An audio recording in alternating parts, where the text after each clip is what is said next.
petite vidéo pour répondre et compléter en fait le post que j'ai mis sur LinkedIn la semaine dernière concernant la propriété intellectuelle et la contrefaçon dans le domaine des technologies de l'information, des logiciels, etc., etc. Où je posais la question de façon un petit peu humoristique tout en ayant la réponse, à savoir, y a-t-il de la contrefaçon parmi les logiciels et surtout parmi les logiciels que vous vendent les grandes entreprises internationales? Ben oui, bien sûr qu'il y a de la contrefaçon, parce que d'abord, nous sommes dans une guerre économique internationale, une guerre qui est sans pitié. Tous les coups sont possibles au détriment des humains comme des organisations. Donc il y a un monde nouveau qui est en train de naître, basé sur de nouveaux codes, de nouvelles façons de considérer les valeurs, les relations, les interactions et les transactions. Puisque, en fait, si on utilise ce genre de logiciel, c'est pour gérer les relations, les interactions et les transactions avec de la data de qualité. Donc, le monde est en train de passer de codes de performance à des codes de valeur. Et ça, malheureusement, on le voit au niveau sociologique, mais aussi au niveau militaire. On le sait, aujourd'hui, on a la démonstration, celui qui a les meilleures data sera certainement le gagnant. Pourquoi les gens font de la contrefaçon ou du plagiat? Ça a toujours existé, mais en fait, au niveau économique, c'est surtout parce que il y a certaines entreprises qui vivent sur des routines, qui vivent sur des parts de marché, qui depuis des années s'engraissent à coups de millions en facturant ses clients. Et puis, le monde change, les technologies évoluent et ces monstres, que je ne nommerai pas, mais que tout le monde a reconnus, eh bien, voient arriver des startups avec des solutions nouvelles, avec des idées de génie, avec des créateurs incroyables. Et ils pillent, ils piquent, ils plagient, ils contrefont, en se disant, si on se fait piquer, ce qui est déjà beaucoup plus difficile de se faire piquer dans les technologies de l'information que, par exemple, dans l'industrie pharmaceutique, eh bien, si on se fait piquer, on fera un chèque, on paiera des dizaines de millions de dollars, et puis on s'en sortira, puis on les rachètera, puis ils seront contents, et puis ils auront du fric, etc., etc. Ça, c'est leur façon de voir, sauf que il y a des jeunes géniaux qui se foutent un peu des chèques et sont beaucoup plus, j'allais dire, sensibles aux valeurs et à la relation. Donc peut-être qu'il y aura des règlements de compte judiciaires qui vont pas être simples. Voilà, ces grosses entreprises, peut-être que vous êtes équipés avec, eh bien, il y a éventuellement des possibilités qu'elles vous aient vendu des logiciels open source qu'elles ont retrafiqués, très chers, ou peut-être des bouts ou des logiciels complets qu'elles ont pillés, plagiés, contrefaits. À vous de voir. Si c'est le cas et que vous vous en apercevez, vous pouvez réagir. Si, à cause de cela, vous vous faites hacker ou rançonner, eh bien, ce sera à vous de régler le problème. Alors, comment nous faisons pour savoir si telle ou telle entreprise a contrefait ou utilise des logiciels, même vendus par des grosses multinationales, des logiciels qui sont contrefaits, qui sont plagiés? C'est très simple. Nous regardons les annonces. En fonction de la sémantique de l'annonce, du poste à pourvoir, nous savons avec quel logiciel l'entreprise travaille et en fonction du poste à pourvoir et du problème à résoudre qui est très souvent marqué sur l'annonce, eh bien nous savons quels sont les problèmes que l'entreprise a avec quel logiciel. Et donc nous sommes à même de savoir si le dit logiciel est donc une contrefaçon ou une création originale. Et à partir de là, évidemment, on peut compléter l'information. Comment? Eh bien, on a un retour d'information avec les congrès, les réunions, les symposiums, les cercles professionnels, les clubs aussi, et nous rencontrons les personnes qui travaillent aussi bien chez les fournisseurs que dans les entreprises qui sont équipées avec les dits logiciels. Donc, on pose des questions, on s'intéresse, on essaye de savoir quel type de problème ils ont, etc., etc. Et après, on recroise toutes ces informations pour savoir si telle ou telle entreprise, et on le sait aujourd'hui, parmi des banques, parmi des assurances ou parmi des industriels, s'il y a des gens qui travaillent avec des contrefaçons ou pas. Et surtout, avec quelle contrefaçon? Quels sont les logiciels qu'ils ont plagiés? Quels sont les logiciels qu'ils utilisent et qui sont des contrefaçons? Et dans ce cas, l'entreprise risque de se faire condamner comme recel, évidemment. C'est la loi en la matière de la propriété industrielle. On a aussi, évidemment, des gens qui nous informent, qui sont les salariés des entreprises qui sont équipées avec ces logiciels. Ces salariés qui sont soit maltraités, soit pas écoutés, ou qui ont découvert que c'était des contrefaçons et qui nous en informent. Voilà. Donc, le service informatique des entreprises, c'est certainement le talon d'Achille de l'entreprise. On a donc, comme je vous le disais, les collaborateurs des entreprises de TI et leurs clients qui nous informent. Et on a différents profils parmi ces gens qui nous informent. Il y a celui qui est hyper carré et qui nous dit, moi, je fais un audit tous les ans avec des entreprises secret défense, enfin certifiées secret défense. Donc je suis sûr du résultat, je suis sûr de ne pas avoir de logiciel contrefait et je sais si jamais j'ai des risques, si jamais j'ai des failles, où je dois agir immédiatement. Et ça, évidemment, c'est le collaborateur, le vice-président, le président ou le directeur des services informatiques. Parfait, c'est l'idéal. Mais il y en a 3 autres. Et les 3 autres, évidemment, ne font pas appel à des audits faits par des entreprises certifiées secret défense.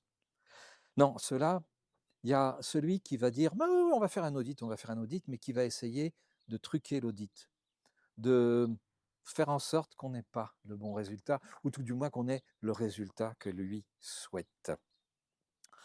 Alors cela, et bien entendu, je peux vous assurer que toutes les entreprises secret défense avec lesquelles nous travaillons vont le débusquer. Et ça va très mal se passer, puisque dans le contrat d'un audit, il y a l'obligation de dire la vérité, toute la vérité, rien que la vérité. Ensuite, eh bien, il y a celui qui refuse l'audit. Non, non, non, tout est sous contrôle, vous inquiétez pas. Ok. Et puis, il y a celui qui nous dit que tout est sous contrôle, mais qui n'arrête pas d'embaucher. Il embauche parce qu'il y a des problèmes à résoudre.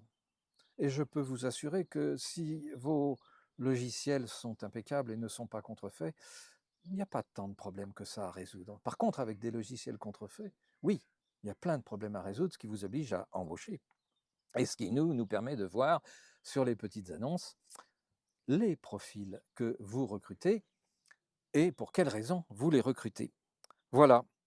Et puis, il y a celui qui nous promène parce qu'il sait qu'il y a des logiciels contrefaits. Il a même parfois embauché du monde pour les contrefaire en interne.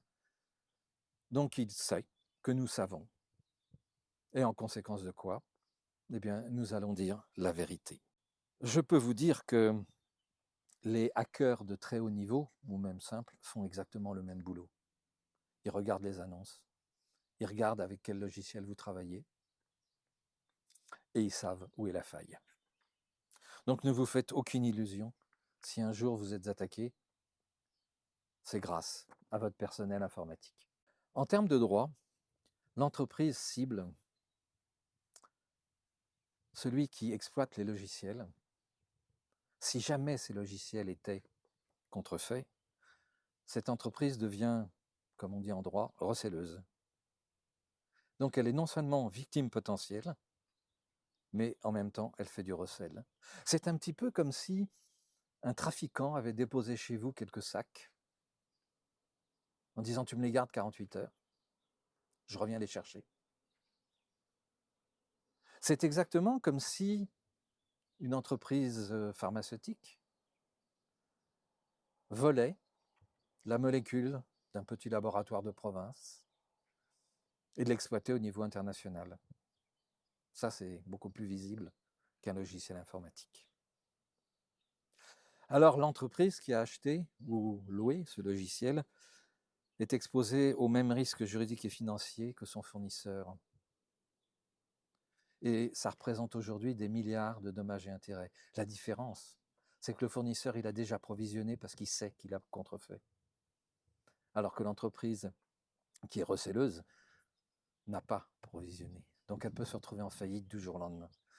Les comptes peuvent être saisis de façon à être bloqués en garantie. Alors pourquoi les entreprises recelleuses risquent autant que le fournisseur? C'est parce que dans les contrats que les entreprises ont signés avec leurs fournisseurs, il n'y a pas de clause concernant la contrefaçon.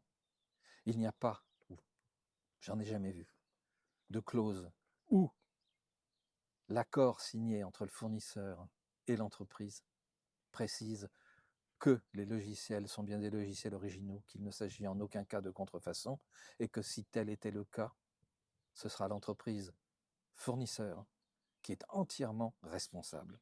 Bref, il y a plein de formules comme ça, mais vous avez intérêt à vous protéger avec des contrats de vente de licences qui ne sont pas les contrats forcément que les fournisseurs vous imposent. Faites très attention, lisez-les bien. D'ailleurs, vous verrez bien aussi avec le personnel de l'informatique s'ils acceptent de revoir les contrats ou pas. Ça peut être drôle. Dans certains cas, c'est assez amusant. Si vous ne savez pas ce qui se passe, faites un audit de sécurité et de conformité. C'est urgent. La révision des contrats, comme j'en ai parlé, et reste également à gérer les collaborateurs du service informatique.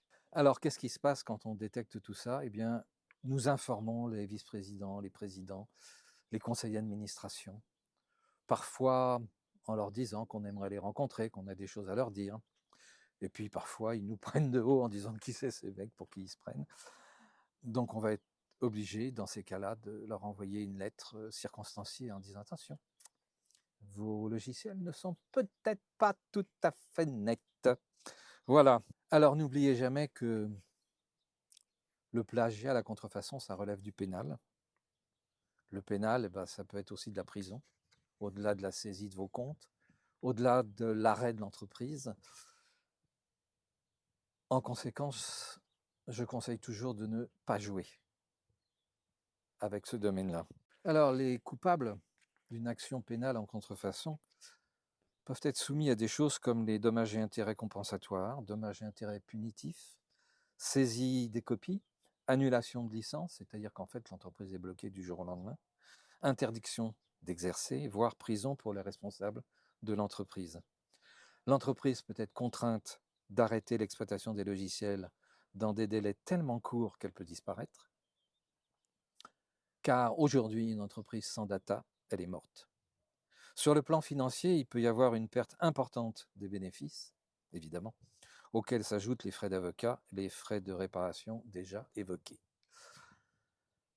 Il y a des amendes aussi qui peuvent atteindre jusqu'à 6% du chiffre d'affaires annuel, sans parler de la suspension des certificats obligatoires. Je ne vous parle pas non plus de l'impact commercial, la perte de contrat, la baisse du chiffre d'affaires, la nécessité de se repositionner, de se refaire une virginité, si j'ose dire, sur le plan marketing. Voilà, un petit peu les coûts. Alors, ce que je dis aujourd'hui aux entreprises, vos employés, par méconnaissance, parfois technologique, parfois du droit, parfois des conséquences, peuvent devenir vos pires ennemis. Et sans le savoir et sans le vouloir. Voilà, c'était le message, c'est un peu long, mais je pense que ça vaut la peine de se poser les bonnes questions pour éviter les catastrophes. Je reste à votre écoute, si toutefois vous avez encore des questions ou si vous souhaitez faire un audit. À bientôt.